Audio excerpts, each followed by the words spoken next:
साथीहरू, हामी सम्पूर्ण व्यक्ति यो समयमा फेसबुक रेगुलर युज गरेर आउँछौँ। फेसबुक रेगुलर युज गर्दाखेरि फेसबुकमा धेरै समस्याहरू आउँछन्। मध्येमा विशेषता रहेको छ हाम्रो फेसबुकको पासवर्ड कसैले थाहा पायो भने हामी समस्यामा पर्छौँ भन्ने हामीलाई ठुलो टेन्सन भइरहेको हुन्छ। यसको लागि तपाईँले विभिन्न ट्रिक्सहरू अपनाउनुहुन्छ। मेरो फेसबुकको पासवर्ड कसैले पत्ता नलगाओस् अथवा कसैले खोल्न नसकोस् भनेर तपाईले विभिन्न ट्रिक्सहरू लगाइराख्नु भएको हुन्छ। आज म तपाईलाई त्यसको बारेमा यस्तो एउटा ट्रिक्स सिकाउनेछु जुन ट्रिक्सको मद्दतले तपाईले सजिलैसँग अरूले तपाईको पासवर्ड पत्ता लगाए पनि अर्को डिभाइसमा त्यो व्यक्तिले तपाईको फेसबुक लगइन गर्न सक्ने छैन। त्यसको लागि हामीहरूले मोबाइलमा गएर केही सेटिङहरू गर्नुपर्ने हुन्छ। आज हामी सिक्नेछौँ कसरी त्यो सेटिङ गरेर आफ्नो फेसबुकलाई अथवा फेसबुकको पासवर्डलाई सेक्युर गर्न सकिन्छ। यदि कुनै व्यक्तिले तपाईको फेसबुकलाई लगइन गर्न चाह्यो भने अर्को डिभाइसमा तपाईको मोबाइलमा आएको ओटिपी त्यो व्यक्तिले पाउँदैन, तबसम्म तपाईको फेसबुक लगइन गर्न सक्दैन। यसको मतलब यो हो कि तपाईले आफ्नो फेसबुकलाई सेक्युर गर्नुभएको छ। आज हामी सिक्नेछौँ कसरी सेटिङमा गएर आफ्नो फोन नम्बर राखेर फेसबुकको पासवर्डलाई सेक्युर गर्न सकिन्छ। मेरो भनेको मतलब यो हो कि हामीहरूले फेसबुकको पासवर्ड सँगसँगै हाम्रो फेसबुकलाई पनि सेक्युर गर्नेछौँ। साथीहरू, म केशब, तपाईहरुलाई साइनो नेपाल टेक्निकल युट्युब च्यानलमा स्वागत छ। आज साथीहरू हामी सिक्नेछौँ कसरी हाम्रो फेसबुक अथवा पासवर्डलाई सेक्युर गर्ने मोबाइल नम्बर राखेर।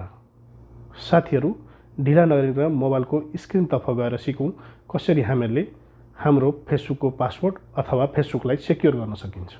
ढिला नगरिकन लागौँ साथीहरू मोबाइलको स्क्रिनतर्फ।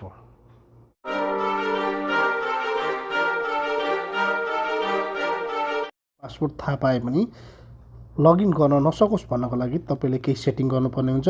यदि त्यो सेटिङ गर्नुभयो भने तपाईले सजिलैसँग आफ्नो फेसबुकलाई सम्झिनुस् लक गरे बराबर हुनेछ। यसको लागि तपाईले फेसबुकमा टच गर्नुपर्ने हुन्छ। फेसबुकमा टच गरिदिनुस्। अब तपाईले यहाँ माथि देख्न सक्नुहुन्छ 3 डट, यसमा क्लिक गर्नुस्। त्यसपछि तपाईले स्क्रोल डाउन गरेर आउनुस्। सबैभन्दा तल सेटिङ एन्ड प्राइभेसी को अप्सन छ, यसमा क्लिक गर्नुस्। त्यसपछि साथीहरू तपाईले फेरि यहाँनेरि देख्न सक्नुहुन्छ सेटिङको अप्सन, यसमा क्लिक गर्नुस्। अब तपाईले यहाँ देख्न सक्नुहुन्छ सेक्युरिटी एन्ड लगइन भन्ने, यसमा क्लिक गर्नुस्। त्यसपछि तपाईले अलिकति स्क्रोल डाउन गर्नुस्। यहाँनेरि तपाईले देख्न सक्नुहुन्छ 2 फ्याक्टर अथेन्टिकेसन, यो जुन छ यो अप्सन, यसलाई क्लिक गर्नुस्। त्यसपछि तपाईले यहाँ देख्न सक्नुहुन्छ अर्को अप्सन टेक्स्ट मेसेज एसएमएस भन्ने यो अप्सन छ। यो एरोमा यहाँनेरि क्लिक गरिदिनुस्। त्यसपछि कन्टिन्यूमा टच गरिदिनुस्। अब तपाईले यहाँनेरि तपाईको फोन नम्बर राख्नुपर्ने हुन्छ। मैले यहाँ अलरेडी फोन नम्बर राखेको छु। यदि तपाई चाहनुहुन्छ भने तपाईले अर्को फोन नम्बर पनि एड गर्न सक्नुहुन्छ। यदि तपाई नेपालमा हुनुहुन्छ भने यहाँ चेन्जको अप्सन छ, यसमा क्लिक गरेर चेन्ज गर्न सक्नुहुन्छ। यदि अन्य देशमा हुनुहुन्छ भने पनि सजिलैसँग त्यसरी नै चेन्ज गर्न सक्नुहुन्छ।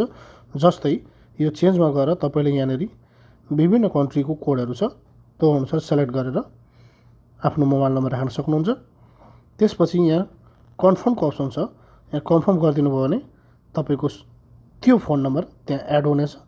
तर म साथीहरू अहिले यसलाई यहाँनेरि चेन्ज गर्न चाहन्न, त्यो भएर म ब्याक जान चाहेँ। अब साथीहरू मैले यो पुरानै मेरो मोबाइल नम्बरमा एड गर्न चाहन्छु। यो जस्तो छ म त्यस्तै छोडिदिन्छु। त्यसपछि यहाँनेरि तल देख्न सक्नुहुन्छ कन्टिन्यूको अप्सन, म यसमा क्लिक गरिदिन्छु। अब यहाँनेरि मेरोमा एउटा कोड आउनेछ, आइसकेको छ। अब यहाँबाट कन्टिन्यू गरिदिनुस्। देख्न सक्नुहुन्छ यहाँ कन्टिन्यू गरिदिनुस्। अब तपाईले यहाँ देख्न सक्नुहुन्छ डनको अप्सन, यसमा डनमा क्लिक गरिदिनुस्। तपाईको मोबाइल नम्बर यहाँ सेभ भइसकेको छ। यदि कसैले तपाईको पासवर्ड यदि थाहा पायो भने पनि जबसम्म यो ओटिपी फेरि पुनः आउँदैन तबसम्म त्यो ओटिपी को नम्बर 6वटा नम्बर त्यो व्यक्तिले पाउँदैन, तबसम्म तपाईको फेसबुक लगइन गर्न सक्दैन। यसरी साथीहरू तपाईले सजिलैसँग आफ्नो फेसबुकलाई सेक्युर गर्न सक्नुहुन्छ। यदि तपाईँले अरू कुनै मोबाइलबाट यदि यसमा लगइन गर्यो भने तपाईँले त्यो मोबाइलमा यदि कन्टिन्यू गर्न चाहनुहुन्छ भने त्यसको लागि तपाईँले ओटिपी माग्नेछ। त्यो ओटिपी नपाएसम्म फेसबुक त्यहाँ लगइन गर्न सक्दैन। आफ्नो फेसबुकलाई सेक्योर गर्न सक्नुहुन्छ र आफ्नो पासवर्डलाई पनि सेक्योर गर्न सक्नुहुन्छ। साथीहरू, म यस्तै प्रकारका टिप्स एन्ड ट्रिक्स युट्युब सम्बन्धी भिडियोहरू तपाईँहरूको सामुन्ने लिएर आउने गर्छु। यदि साथीहरू भिडियो मन परेमा एक लाइक गरिदिनुहोस्। यदि तपाईँहरू पहिलोपटक यो च्यानलमा भिजिट गर्दै हुन्छ भने च्यानललाई सब्सक्राइब गरिदिनुहोस् र छेउमा रहेको घन्टीको चित्रलाई अल नोटिफिकेसनमा सेट गरिदिनुहोस्। हवस् त साथीहरू, आजको भिडियोबाट बिदा हुन चाहे। आगामी भिडियोमा फेरि भेटौँला। नमस्कार।